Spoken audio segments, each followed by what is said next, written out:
अस्सलाम वालेकुम नाज़रीन। ड्रामा सीरियल मोहरा अपने इख्तितामी मराहिल में है और बहुत जल्द आपको इस ड्रामे की हैप्पी एंडिंग देखने को मिलने वाली है, जहां न सिर्फ सिकंदर का मुकफ़ात अमल उसके सामने आ जाएगा बल्कि अरमीन बेगम भी अपने करतूतों की सजा भुगतेंगी। लेकिन सवाल ये है कि क्या निम्रा और दाइम का रिश्ता कायम रह पाएगा और क्या हन्नान फरीहा को तलाक देगा या फिर फरीहा की मुआफी को वो कबूल कर लेगा। और आखिर दाइम है कौन? क्या अलीज़े ने दाइम को प्लांट किया था या फिर दाइम अनूशे को पसंद करता था या फिर दाइम अलीज़े का कजन है? तो क्या दाइम अब सिकंदर का राज सबके सामने फाश करने वाला है और सिकंदर की असलियत खुलकर सब घर वालों के सामने आने वाली है? तो आज इस बारे में हम तफसील से बताएंगे आपको इस वीडियो में। लेकिन वीडियो में आगे बढ़ने से पहले अपने पसंदीदा एक्टर या एक्ट्रेस का नाम कमेंट में जरूर लिखकर बताइएगा और साथ ही ये भी बताइएगा कि आप हमारी वीडियो किस शहर से देखना पसंद कर रहे हैं।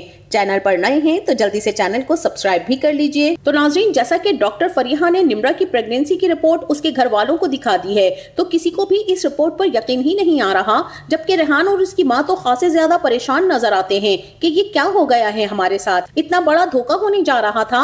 लेकिन अरमीन बेगम को लगता है कि शायद ये सब निम्रा का खेल है, वो भी इस शादी को रुकवाने के लिए। तो अरमीन बेगम भी रेहान और उसकी माँ को यकीन दिलाने की भरपूर कोशिश करती है कि ऐसा कुछ भी नहीं है, जिस पर डॉक्टर साहिबा कहती हैं कि ये रिपोर्ट 100% सच्ची है, अगर आप चाहें तो कहीं से भी इसको वेरीफाई करवा सकती हैं। शादी पर आए तमाम मेहमान जब ये सुनते हैं तो तरह तरह की चहमगोइयां शुरू हो जाती हैं। हमदानी साहब की बरसों कमाई हुई इज्जत एक पल में खाक में मिल जाती है। अब यहाँ सब लोग अपने घरों को तो चल देते हैं और हमदानी फैमिली भी जब अपने घर पहुँचती है तो निम्रा इस बदनामी पर बहुत ही ज्यादा परेशान होती है, लेकिन दिल में इस बात पर मुतमईन भी बहुत होती है कि वो निकाह पर निकाह करने जैसे जुर्म से बच गई है। और वहीं दूसरी तरफ हमजा भी अलीज़े से कहता है कि मुझे तो अभी तक यकीन नहीं आ रहा अलीज़े कि मेरी बहन निम्रा इतना बड़ा कदम उठा सकती है। निम्रा ने जो कुछ भी किया मुझे उससे ये उम्मीद बिल्कुल भी नहीं थी। मैं तो समझता था कि निम्रा एक अच्छी खासी अक्लमंद लड़की है, लेकिन वो इतनी बड़ी बेवकूफी कर जाएगी मुझे बिल्कुल भी उम्मीद नहीं थी। और अलीज़े भी यहाँ पर तंजिया मुस्कुराहट के साथ हमजा को कहेगी कि मोहब्बत भी अच्छे अच्छों की आंखों पर पर्दा डाल देती है हमजा, लेकिन हमें निम्रा का साथ देना होगा। निम्रा ने तो गलती कर ली है, लेकिन उस गलती को सुधारना भी हमें ही होगा, हम उसे अकेला इस तरह से नहीं छोड़ सकते हैं। हमजा से अलीज़े कहती है कि हमें दाइम को ढूंढना होगा और निम्रा और उसकी शादी धूमधाम से करनी होगी, ताकि निम्रा की कोई बेइज्जती ना हो और पूरे जमाने के सामने उसकी इज्जत भी रह जाए, वरना तो कोई भी निम्रा के साथ शादी नहीं करेगा और आपकी अलग बेइज्जती होगी। और ये ना हो कि इस सब में आकर निम्रा कोई इंतहाई कदम उठा ले। और आप तो जानते हैं ना कि निम्रा प्रेग्नेंट है, तो दुनिया वाले तो 100 सवाल करेंगे कि ये बच्चा किसका है। हम निम्रा की सच्चाई किसी के भी सामने नहीं ला सकते हैं जब तक कि हमें दाइम नहीं मिल जाता। और वहीं दूसरी तरफ अरमीन बेगम भी निम्रा पर जाकर खूब चिल्लाती हैं और बरसती हैं कि तुमने हमें कहीं मुंह दिखाने के काबिल नहीं छोड़ा। तो निम्रा भी अपनी माँ से यही कहेगी कि मॉम, मैं तो आपसे पहले ही कह रही थी कि इस शादी को रुकवा दें, इस सारी बदनामी की वजह मैं नहीं बल्कि आप खुद हैं। और वहीं दूसरी तरफ अलीज़े फरीद हमदानी और बाकी सब घर वालों के सामने बता देती है कि जो कुछ भी हुआ है उसके कसूरवार कहीं ना कहीं आंटी जरूर हैं, क्योंकि आंटी को पहले ही पता था कि निम्रा और दाइम निकाह कर चुके हैं। ये सुनकर तो फरीद हमदानी के साथ साथ सिकंदर का भी खून खौलने लगेगा और फरीद हमदानी अरमीन बेगम से यही कहेंगे कि जब तुम्हें ये सब पता था तो तुमने हमें क्यों नहीं बताया। अरमीन बेगम भी कहेंगी कि दरअसल मैं अपनी बेटी का फायदा सोच रही थी, मैंने सोचा एक मर्तबा निम्रा और रेहान का निकाह हो जाए, निम्रा यहाँ से आउट ऑफ कंट्री शिफ्ट हो जाएगी तो दाइम से बाद में हम निमट लेंगे। लेकिन हमजा कहेगा कि मॉम, अगर ऐसा था तो आपको पहले ही एतमाद में लेकर हमें सब कुछ बता देना चाहिए था, ताकि हम बर वक्त कोई हल निकाल सकते या कोई फैसला ऐसा करते जिसमें इस घर की भलाई होती। अब यहाँ फरीद हमदानी तो बजिद हैं कि फौरन से उस लड़के को यहाँ बुलाओ ताकि निम्रा और उसकी तलाक हो सके। तो अलीज़े यहाँ पर यही कहेगी कि अंकल, अब ये सब कुछ मुमकिन नहीं है, क्योंकि निम्रा प्रेग्नेंट है और प्रेगनेंसी में तो तलाक हो ही नहीं सकती है। ये सुनकर सिकंदर का खून और ज्यादा मजीद खौलने लगेगा और वो यही कहेगा कि ठीक है, अगर तलाक नहीं हो सकती तो मैं अपने हाथों से उस लड़के को खत्म तो कर सकता हूँ ना।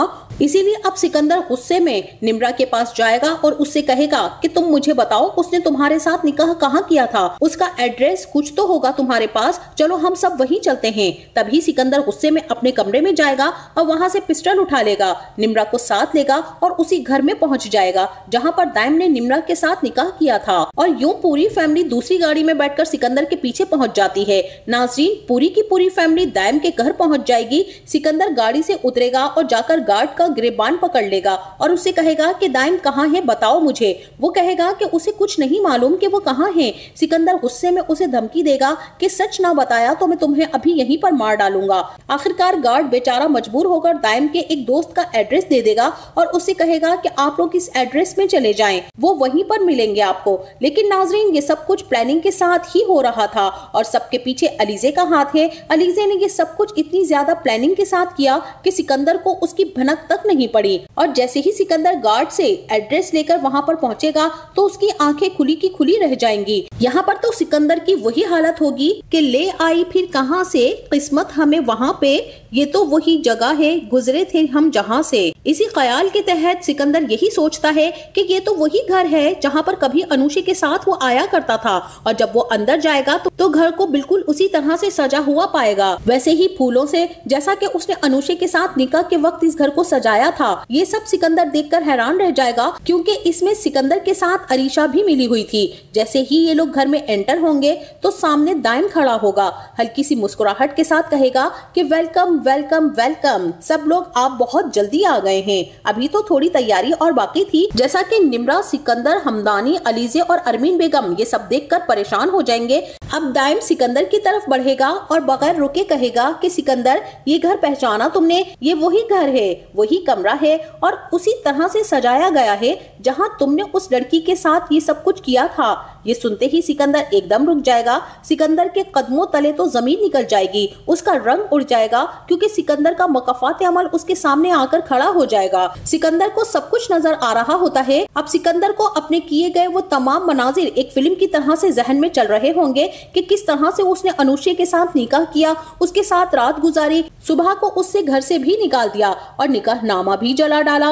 वो बेचारी तो रोती तड़पती रही लेकिन सिकंदर को उस पर बिल्कुल भी तरस नहीं आया। अब दाइम आगे बढ़ेगा और सिकंदर से यही कहेगा कि कुछ याद आया या याद कराने की कोशिश करूं, इसी घर में तुमने अनुषे के साथ निकाह किया था, फिर उसे तलाक भी दे दी थी, कुछ याद है कि नहीं? जिस पर सारे खानदान वाले हैरान रह जाएंगे। यहाँ अनुषे का जिक्र हो रहा होगा क्योंकि उन्होंने कई बार उस अनुषे का जिक्र सुना था। फरीद साहब आगे बढ़ेंगे और कहेंगे कि अनुषे कौन है, किससे निकाह किया था, किसकी जिंदगी बर्बाद की थी तुमने, और वो जोरदार थप्पड़ सिकंदर के मुंह पर दे मारेंगे। तो नाज़रीन, दाइम यही कहेगा कि सिर्फ इतना ही नहीं, उसे निकाह करके तलाक भी दे दी थी, बल्कि वो इसके बच्चे की माँ बनने वाली थी और इसने दुनिया वालों के सामने उसे जलील और रुस्वा कर दिया और उस निकाह से इनकार भी कर दिया कि इसने उससे कोई निकाह ही नहीं किया है और वो ये जिल्लत बर्दाश्त ही नहीं कर पाई और उसने अपनी जान ले ली। सिकंदर तो दाइम को देखता का देखता ही रह जाएगा और उसे कहेगा कि मैं तुम्हें छोड़ूंगा नहीं। अब यहाँ सिकंदर और दाइम आपस में लड़ पड़ेंगे और दोनों ही की हाथापाई हो जाएगी। तब हमजा आगे बढ़ेगा और उन दोनों को छुड़वाने की कोशिश करेगा। दाइम सिकंदर से यही कहेगा कि तुमने जो कुछ अनुषे के साथ किया उसका बदला मैंने ले लिया है, देखो तुम्हारी बहन की जिंदगी बर्बाद कर दी। अलीजे पीछे खड़ी अपनी जीत का जश्न मना रही होगी क्योंकि ये तो सारे का सारा खेल अलीजे ही का रचाया हुआ है। अब यहाँ पर तो मुझे ऐसा ही लगता है कि फरीद हमदानी को बहुत ही ज्यादा गुस्सा आएगा और वो सिकंदर के मुंह पर 2-4 थप्पड़ जरूर मारेंगे और यही कहेंगे कि मैंने सोचा भी नहीं था कि तुम इतने घटिया और जालिम इंसान हो सकते हो, तुमने उस लड़की के साथ इतना गलत किया और देखो आज तुम्हारी बहन के साथ वही कुछ हो रहा है। तुम्हारे किए का बीज तुम्हारी बहन को काटना पड़ रहा है और ये निम्रा बेचारी इस सब का एक मोहरा बनी रही। अब यहाँ पर सिकंदर का सच तो सबके सामने ही आ जाएगा। सिकंदर को यहाँ पर सारा गेम समझ में आ जाएगा कि ये दाइम दरअसल अनुषे का बदला मेरी बहन निम्रा से निकाह करके ले रहा था। अब सिकंदर गुस्से में दाइम को मारने के लिए आगे बढ़ेगा तो दाइम के बंदे सिकंदर को पकड़ लेंगे और फिर एक के बाद एक करके सिकंदर के तमाम राज हमदानी साहब और हमजा के सामने खुलना शुरू हो जाएंगे। सिर्फ सिकंदर के ही नहीं बल्कि अरमीन बेगम के भी, कि किस तरह से सिकंदर ने एक मासूम लड़की की जान ली और कई मासूम लड़कियों की जिंदगी के साथ खेल चुका है और अपने ही भाई के खिलाफ साजिशें करते हुए पकड़े जाने के डर से किस तरह सिकंदर ने हफीज साहब को खत्म करवाया और दूसरी तरफ अरमीन बेगम ने दाइम और निम्रा की शादी को रुकवाने के लिए अपने ही बेटे हमजा का इतना बड़ा नुकसान कर दिया, उसके गोदाम में आग लगवाकर। और निम्रा ये राज भी खोल देगी कि अलीजे भाभी सीढ़ियों से खुद नहीं गिरी थी बल्कि मॉम ने उन्हें धक्का दिया था। अलीजे भाभी से नफरत में मॉम इस हद तक बढ़ गई थी कि ये भी ना सोचा कि होने वाला बच्चा सिर्फ अलीजे का नहीं बल्कि हमजा भाई का भी है और यूं नाजरीन ये लोग अपने बुरे अंजाम की तरफ पहुंच जाएंगे। लेकिन यहाँ पर निम्रा का दिल बहुत बुरी तरह से टूटने वाला है जब उसे पता चलेगा कि दाइम उससे मोहब्बत नहीं करता था, बल्कि उसे अपनी झूठी मोहब्बत के जाल में फंसा रहा था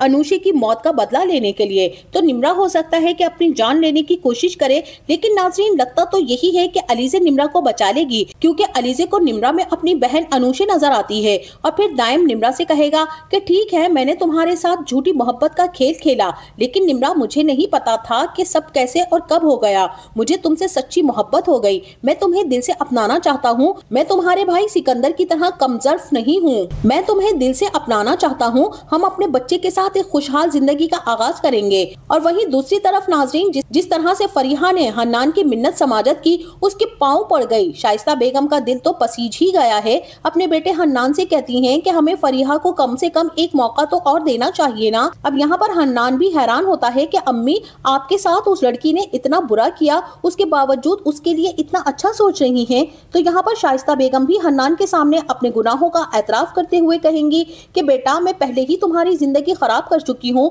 मुझे पता है कि तुम अलीज़े से कितनी ज्यादा मोहब्बत करते थे और मेरी बेजा जिद की वजह से तुम्हें अपनी मोहब्बत से दस्तबरदार होना पड़ा। अब मैं जानती हूँ कि तुम फरीहा को भी चाहने लगे हो, सिर्फ इसलिए उससे रिश्ता खत्म कर रहे हो कि उसने मेरी इंसल्ट की। लेकिन मेरा दिल कहता है कि तुम्हारी मोहब्बत से फरीहा खुद को बदलने में कामयाब हो जाएगी। क्या तुम उसे माफ नहीं कर सकते? हन्नान अपनी माँ की बात कभी नहीं टाल सकता। तभी उनसे कहेगा कि फरीहा को न सिर्फ वो माफ कर देगा, बल्कि उसे दिलो जान से अपना भी लेगा। तो नाजरीन हन्नान और फरीहा की स्टोरी का एंड तो हैप्पी होने वाला है।